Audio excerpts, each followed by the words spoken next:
Welcome to the Church Communications Podcast. I'm Katie Allred. And I'm Kenny Jahng. We want to help you become a better church communicator. And this is the place we're going to talk about strategies and best practices for your church. Let's get started.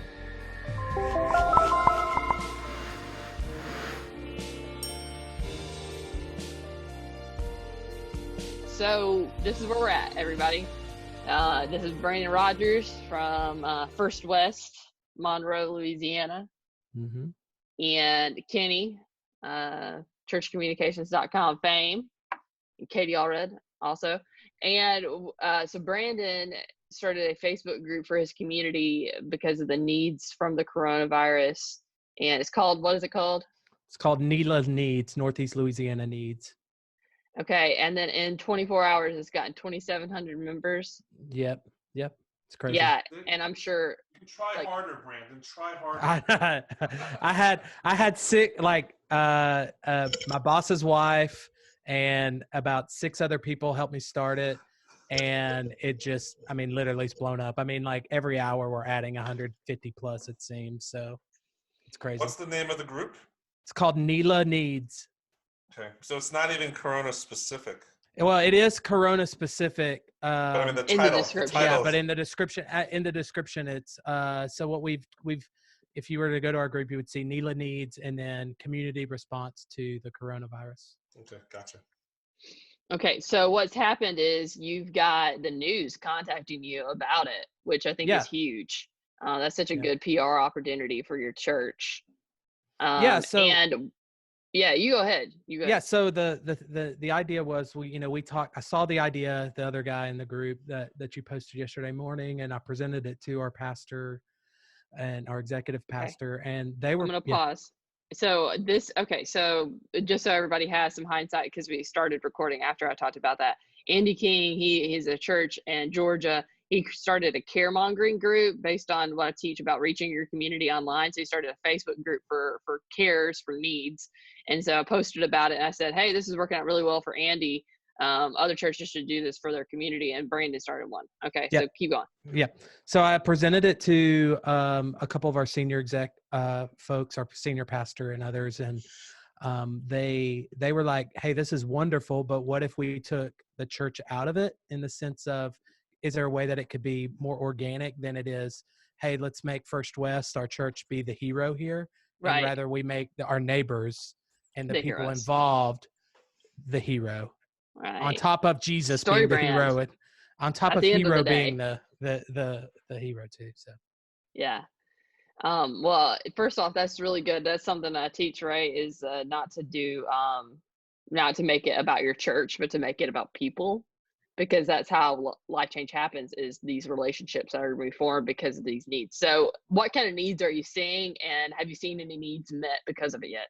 Yeah. So it's kind of really, so much panic is still involved in our community. So there's still a lot of panic buying. And so there's a lot of information about where items are. So we've allowed people to say, hey, you can let people know where things are at, like store wise. And so if you can go to this, like if you go to a store and you see stock of something, let us know that it's there. But then as far as specific needs, yesterday, instantly, we've had some food needs met.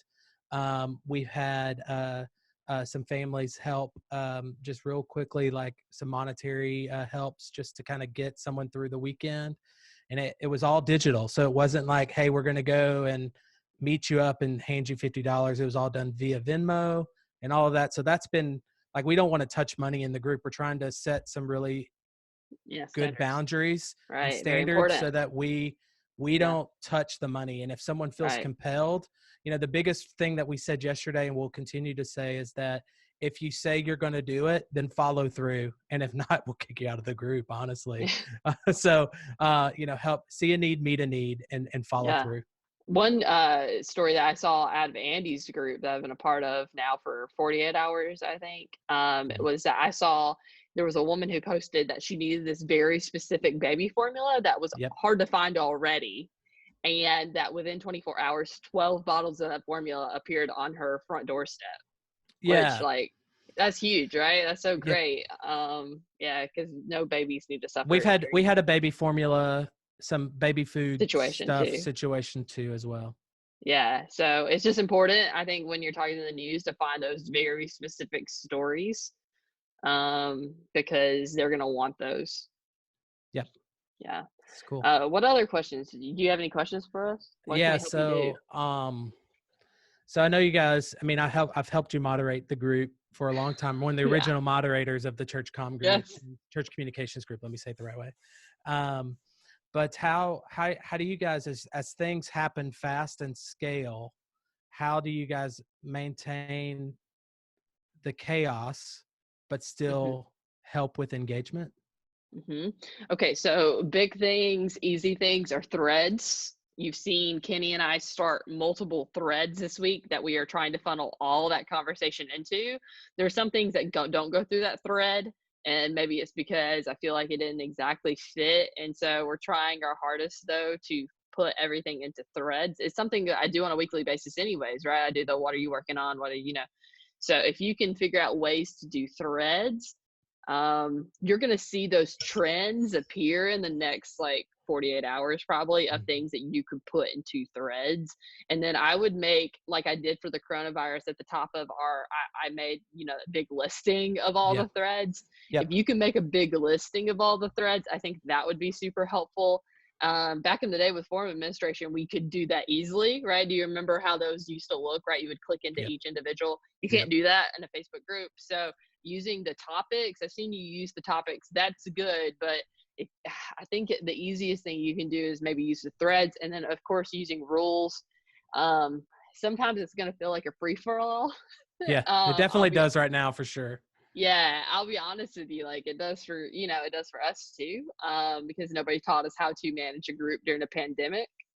But I think using the same things, right? You just said managing people's expectations, setting boundaries, telling them exactly what this is for and how to use it. So Andy had set up some really good rules in his about using certain hashtags, like hashtag news. Yeah, we stole his hashtags. Yeah. So what are his exactly? Andy. What are they again? Do you remember? Well, the four that we ended up taking were the hashtag in search of. So ISO, shops. Right, ISO. Yeah. Shops, offer, and news. So shops would be basically where supplies are and what things are open or what shops are even offering. And then offers are like errand runs. So I'm willing to do this for somebody. And then news is specific to our community. So if something comes out that we want to share, whether it's a government official or something like that, we're trying to actually get government officials to join our group to help message that so that they could actually be the ones to deliver the news versus us hoping that the source of, like, whether it's the local news or whatever, it's coming directly from them. So that's something that we've been trying to track down today.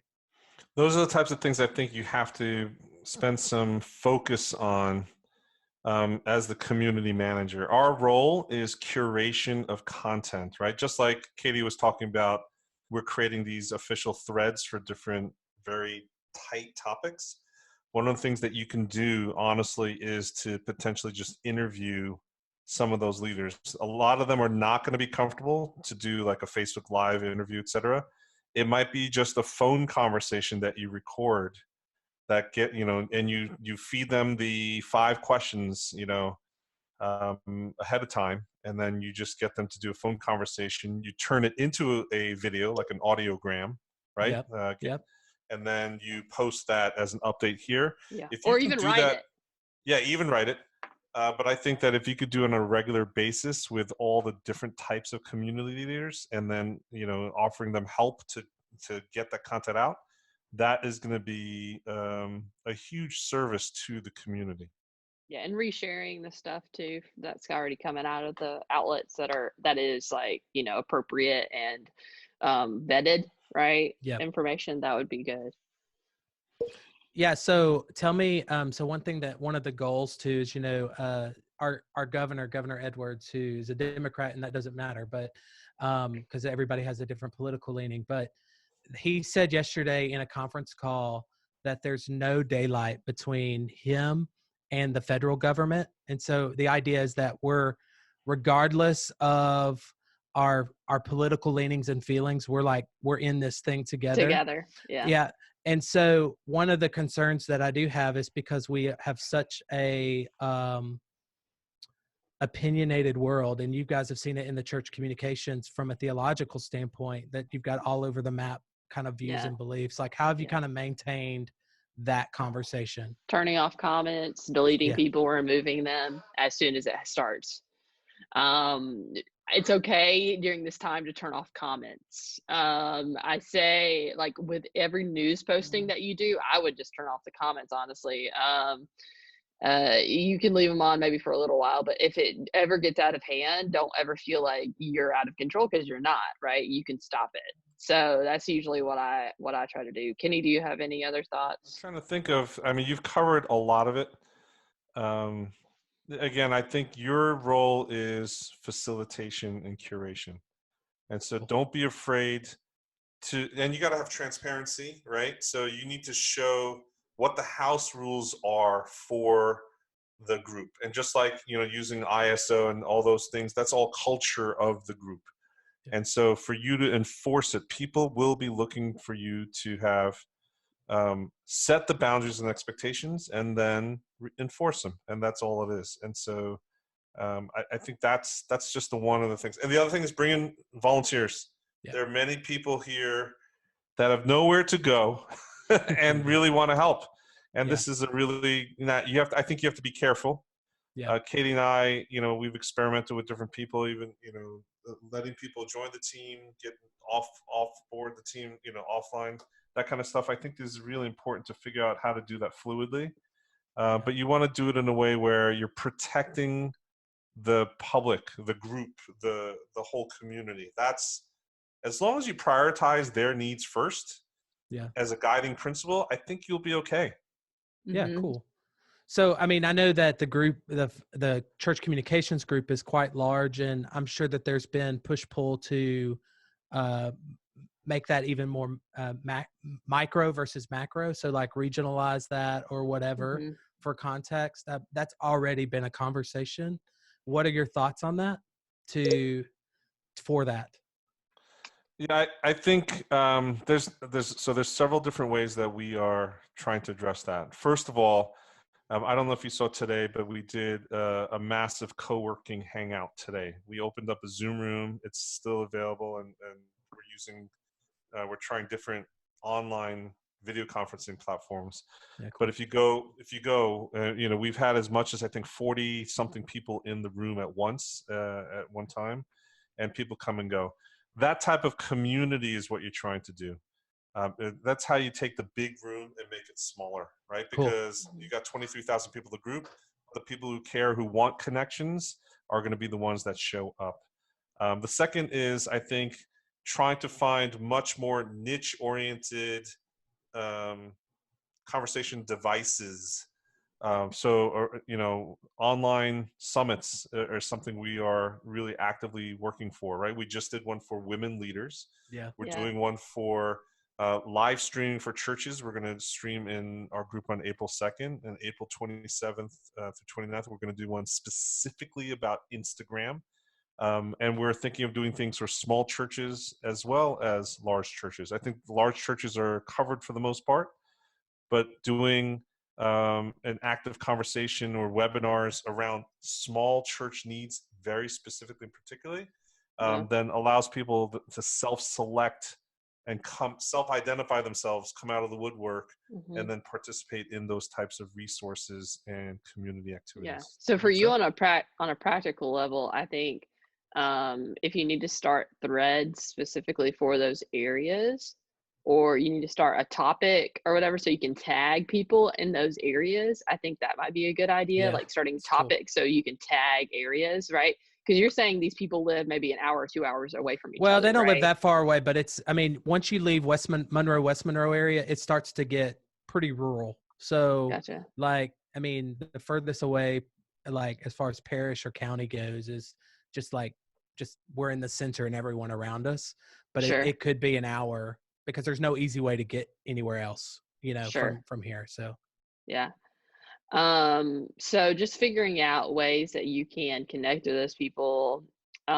Too, I think what Kenny was saying about the doing like Zoom rooms for Yeah. them so they can talk to each other, I think would be really meaningful. Even if like I would like try to figure out ways that you can make them not talk about the virus for a while. Yeah. If there's a way that you can just like maybe there's people who are obviously in need of community, but they don't want to state that. Just say, hey, we're all hanging out having lunch together, like if you want to hang out and talk, like we're going to be here talking. That's And cool. that might be a good idea just so that y'all can like communicate and stuff. So yeah, like Sweet. Kenny was That's saying. cool.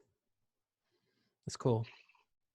The final thing that I think I have would be, I mean, I know I'm a moderator for the church communications group, and I know that you guys have always said, do what you can when you can versus don't feel like you have to live here. And we're Yeah, 24 hours in, and I'm already feeling the living rub there. of people feeling like they had Welcome. to live there. And it's okay. Like for me and for other, like the admins, like we got to own this. We started this thing, but Yeah. like, other people that are involved, how would you encourage those that you bring in to help facilitate the actions of the group Yeah. without making them feel like they have to be here all the time? I would start another mod group for them because I do think that's helpful to communicate, and then Yeah. just set your expectations for them and Yeah. communicate them often, right? Like, I don't want you to, yeah, exactly what I said, right? I don't want you to feel like you live here. This is not your job, but we like that you help us and we know that you love your community. And this is part of loving your community. So thank you for helping us. I would set some rules. Like, remember, I think so when I first chose most of my mods, I gave them some basic direction of like, Yeah. let these kind of people in. Yeah. Don't let these kind of people in. Yeah. And because they're spam and robots. And then when they're in there, if they do any of these kind of things, we don't put up with it. So just block them, right? So Yeah. there's probably going to be some businesses and some shady activity coming your way. And so just say, like, you have my permission. That's the most important thing. We actually talked about this in marketing today when I was recording a lecture. Procedural fairness, right? So you give them permission to act on your behalf and say, like, it's okay for you to block somebody if you feel like they're not, being kind. Maybe come up with some like very, like, they're not pertaining to our rules and they're not being like a nice human being. Correct. It's okay for you to kick them out. Like, we Yeah. don't have to put up with them, and I'm sure they'll message you and be hateful because that's what people do. But Jesus said there was gonna be some haters, so. Yeah. Awesome. Like one of the things, though, I think, and this is where I think you can probably find some partners in this within the community, is that especially if you are able to recruit volunteers and other moderators and other helpers and stuff like that, there are two things that you really need to pay attention to as a community leader. One is appreciation. The other one is recognition. They sound alike, but they're not. They're two Right. quite different things, and you need to do Yeah. both. So one is recognition, and that is publicly thanking them, pointing to them, celebrating them, right? Volunteers are our heroes. All this stuff wouldn't happen without them. So you might take one of them a week and just put up a post or an interview just so people get to know them or something like that to humanize them and really publicly recognize what they're doing for the community. That's the first thing. Second one is appreciation, and this is where you might be able to get some partnerships in this town. That's to directly let them know your gratitude for their generosity, and that's where a gift certificate comes in handy, or Yeah. some treat, or food delivery, or gift card, or something that lets them know how important they are to the process. So appreciation, recognition goes a long way. And the best way to start the appreciation thing, honestly, is a handwritten note. Handwritten notes is worth more than 2-3 gift cards. I'm Yeah. telling you. Cool. Awesome. Well, so what is let's say today's March the 19th. Yeah. How many people are in your group right now? Let's timestamp it. On March 19th, I'm pulling it up now. I would start a If I- Google sheet too, because group insights only go back so far. So I'd start a Yeah. sheet. Yeah. I'm looking at, whoa, that's not right. That can't be right. What is It can't be now? 7,200. It can't Wait, be. is it really? It can't be. What's I'm the looking at Look at group it. insights. Maybe I looked the wrong spot. This is all. I mean, like, Hold on, I let me live on my look. phone.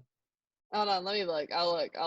Hold on. That might be how many comments you've had. Yeah, you have 2.8 thousand people. Yeah, so 2,800. 2,800 people. Yeah, 2,855, awesome. which is awesome. Yeah, and then I bet you've had that many comments in the Yeah, last 24 hours. yeah, it's Which crazy. is wild. It's wild. if you approve me, it'll be one more person in the group, and we'll keep it going. It's great that the engagement is there. It's great that you are asking even these questions to get in. What city do you live in? Are you willing to help those who may have a need? Do you agree to abide by the rules of not talking about politics? I think that's great 3 golden rules to get into the group. Cool. Yeah, keep on going. I mean, Yeah. I think this is definitely something. And again, once you become a platform owner, you have the ability to share that with other people who need that voice. So whether it be the school principals, whether it be even just small businesses, it might be doctors and hospitals, it might be, just the public officials. Those are the types of places that many of those people right now have no idea how to get out the word. Yeah. Because they are not digitally native like you are. Yeah. And something as simple as telling them to send you something as an email that you can post and share it with the almost 3,000 people in this region is going to be widely appreciated. Cool. Yeah. That's a great idea too. And not just negative stuff, right? You want positive things too. Right, for sure. Yeah, so there's not been a confirmed case in our area yet. So in our parish and surrounding parishes, most of the cases are down in South Louisiana, New Orleans. But I mean, it's a matter of minutes, I would say. Yeah, before that before they actually, the scope of how we feel today, where social distancing is still a piece. It's like I'm working in the mornings at home and then coming in the office in the afternoons, just to kind of help. But like, there may be times where the only way we can see each other is through Zoom or something like that. So I appreciate the ideas and the concepts from you guys. Well, be safe, Brandon. I will appreciate you guys very much. Okay. Yeah. Well, thanks for Absolutely. hanging out Thanks, with us. Kenny. Appreciate it. Hey, it's nice to meet you, by the way, Kenny. I've been following you for a while, but it's nice to put a face to the name for real. Yes, absolutely. We definitely need to hang out more. And congratulations on Neela Needs. And we hope you do more for the community over the next couple of weeks, Brandon. All right. Thank you.